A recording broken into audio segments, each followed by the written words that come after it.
Basic ব্যাংকে 4,000 কোটি টাকা ঋণ জালিয়াতির অভিযোগে 18টি মামলা করেছে দুর্নীতি দমন কমিশন। ব্যাংকের সাবেক ব্যবস্থাপনা পরিচালক ফখরুল ইসলাম সহ 50 জন কর্মকর্তা ঋণ গ্রহীতার বিরুদ্ধে সোমবার পল্টন মতিঝিল ও শাহবাগ থানায় মামলাগুলি করে দুদক।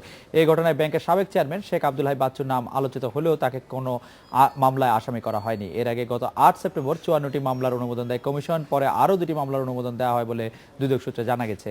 বাকি মামলাগুলোও শিগগির হতে পারে বলে দুদক সূত্রে জানা যায়।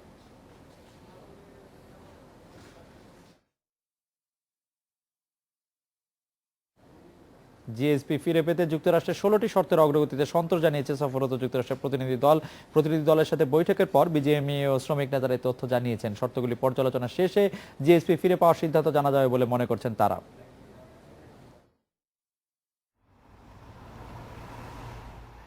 তৈরি পোশাক খাতে একের পর এক দুর্ঘটনা ও বিপর্যয়ের কারণে কারখানার কর্মপরিবেশের উন্নয়ন ও শ্রমিকের নিরাপত্তা নিশ্চিত করতে বারবার তাগিদ দিয়েছিল মার্কিন প্রশাসন।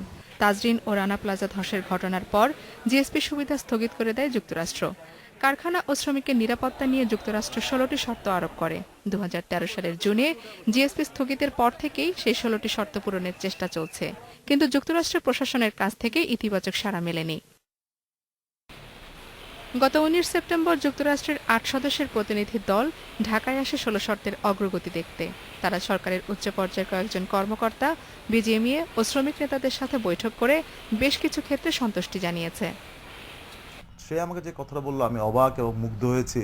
ফ্যাক্টরির ওয়ার্ক প্লেস কন্ডিশন নিয়ে, অকুপেশন হেলথ অ্যান্ড সেফটি নিয়ে বিভিন্ন জায়গাতে ট্রেড ইউনিয়ন লিডারে তাকে বলেছে। এদের রিপোর্টটার উপরে কিন্তু আমাদের এই ভবিষ্যতে কি হবে না হবে, এটা যদি তারা এই রিপোর্টের উপর ডিপেন্ড যদি হয়, তাহলে অবশ্যই আমি মনে করি যদি অন্য কোনো ইস্যু না থাকে তাদের জিএসপি দেওয়া তাদের উচিত।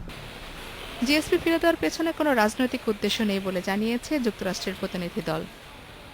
তারা শুধু বলেছে যে এটা সম্পূর্ণ আরএনজি সেক্টরের কর্মপরিবেশ উন্নয়নের জন্যই আমরা জিএসপিটা রহিত করা হয়েছে, সেই কারণে এর রাজনৈতিক কোনো বক্তব্য না তারা বলছে আর কি। আমরা বলছি যে এটা রাজনৈতিক কারণে হয়তো এই করা হয়েছে আমরা বলছি, কিন্তু তারা সেটাকে অস্বীকার করছে যে রাজনৈতিক কারণে না। যুক্তরাষ্ট্রের এই প্রতিনিধি দলের পর্যালোচনা প্রতিবেদনের ভিত্তিতেই জিএসপি সুবিধা ফিরে দেওয়ার বিষয়ে সিদ্ধান্ত হবে বলে মনে করা হচ্ছে। জিমি আমির, ইন্ডিপেন্ডেন্ট নিউজ, ঢাকা। এই ছিল আজকের এটিস্পিকে। আমন্ত্রণ আমাদের পরের আয়োজনে।